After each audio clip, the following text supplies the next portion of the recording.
ikùn bá ti yọ mọ́ọ̀kan kéyìí ni Ùṣẹ Tí Aṣọ Rẹ. Èyí ni ní àkórí ọ̀rọ̀ mi sí ọ lónìí. Báwo lọ̀nìyàn ṣe ń ronú dé ìkóríta ni pé ìṣòro kò ní o, pé òun ti mọ ọ̀nà àbáyọ wàá mú bọ́ nínú àìsàn òsùn ẹ̀jẹ̀ ọdún 12 náà ni wí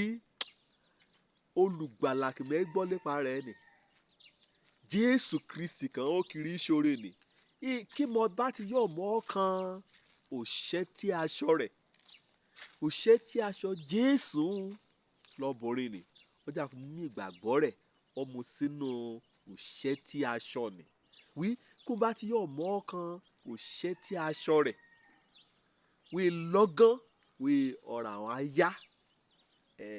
ọmọ àwọn dé ìkóríta kò pélé gbàgbọ́ ènìyàn kábẹ̀ sí aṣoṣẹ́ àrà láti rún gan kan ọ̀rẹ́ nífẹ̀ẹ́ rí sójú kí o pò kọkàn rẹ̀ àlọ́ lọ́ba lépa àyídáyidà òyì ọ̀ká àbí ìṣòro ayé rẹ̀ ní lọ́ọ́lọ́ kí òun kẹ́ ẹ sọ kúlẹ̀ nínú ọkàn rẹ̀. Ṣé ìwọ náà rí ojú ìrètí pé tọbùnrin èèyàn nìyẹn ti pàtì ọkàn wọ́n ti ná kété kan ní kò yẹ kẹ́ ẹ mú sọ̀rọ̀ kẹ́ ẹ mú kọ́lé kẹ́ ẹ mú jẹun àyẹ̀ kẹ́ ẹ wọṣọ àyẹ̀ sọ́ra rẹ̀ àwọn ti ná sílé ìwòsàn sọ̀dọ̀ ẹ̀rọ akọ̀jẹ́ pé àwọn ọ̀fẹ́ ràn án lọ àṣèyìnbọ̀ òfin fóníkété rẹ̀ lè já sí ọ̀rẹ́ ìyá pinnu nínú ọkàn ọ̀ra rẹ̀ torí ọbùnrin ó rí ìrètí ọbùnrin ó rí ọ̀nà àbájáde nípasẹ̀ ìgbàgbọ́ náà ni olùmúrẹ̀ àìnú dùn lónìí jími wíwọ̀n wí ẹ̀sọ́ nìkan ṣoṣo kọyọ̀ mínú rẹ̀ dùn àyàfi kò wò fúnra rẹ̀ bá sùkú ríta wí ayọ̀ lọ́yàn o àlùyọ lọ́yàn o àṣeyọrí lọ́yàn o ìgbéga lọ́yàn o wàá yán nínú ọkàn ọ̀ra rẹ̀ wàá dẹ̀ mí ìgbàgbọ́ ni wàá dà kó mú rọ̀ mọ́ ọbùnrin ni ẹ gbọ́ wí ọ̀nìkan ṣe bá rí ẹ gbọ́ wí ọmú aṣọ ònújú ọ̀nìkan wọ́n mi ò ní í sàn n kò kà á ṣe ni pé ibi kan wẹ́ àánì wọn àbá ń darapọ̀ mọ́ èrò wọn àbá ń lọ síbi ìsọjí ni wọn àbá ń ṣe bí kété ọ̀nìyàn ti ṣe lébẹ̀ wọn àbá ń pàtẹ́ wọn àbá ń kọrin wọn àbá ń jó wọn àbá ń gbọ́ ọ̀rọ̀ Ọlọ́run ṣùgbọ́n àǹfààní kan ṣoṣo ló dúró ìdè wí ló gbà kó ránṣẹ́ Ọlọ́run kẹ́lẹ́bẹ̀ kó bá ti yọ̀ fọ́hùn wọn náà yóò wí bá lónìí wí kó ránṣẹ́ Ọlọ́run bá ti yọ̀ fọ́hùn kó bá ti yọ̀ bí àṣẹlẹ̀kẹ́ wí kàn kí hallelujah ṣá kó bá dẹ̀ gbàgbọ́ wí hallelujah kó kéènì wí ṣe ni kété odi Jẹ́ríkò ayé rẹ̀ lákété ajá kó sẹ́gẹ̀rẹ̀ sọnù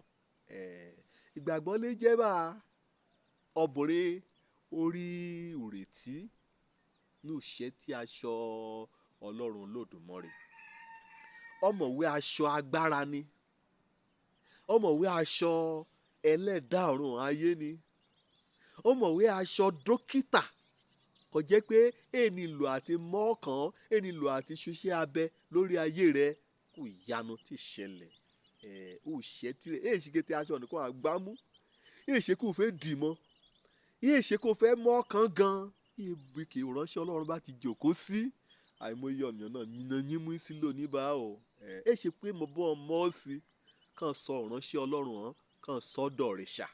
kàn rẹ̀ àbọ̀n ṣùgbọ́n olùmúrìn àmì ìgbàgbọ́ ṣé àìmọ́tò náà mú gbé àlùfáà náà mú gbé òránṣẹ́ Ọlọ́run àìjàre ìhà yóò jẹ́ mi jòkó síbi agbára Ọlọ́run kò jòkó sí fún ọ̀gbà ráńpẹ́ kọ́bàdẹ̀ tí ló gbàgbọ́ nìna wí bí ọ̀nìkan ní ògbàgbọ́ wí Ùṣẹ Tí Aṣọ Rẹ̀ lásán nu nílò pé ọ̀rọ̀ àwọn á yá kóun kò á jèrè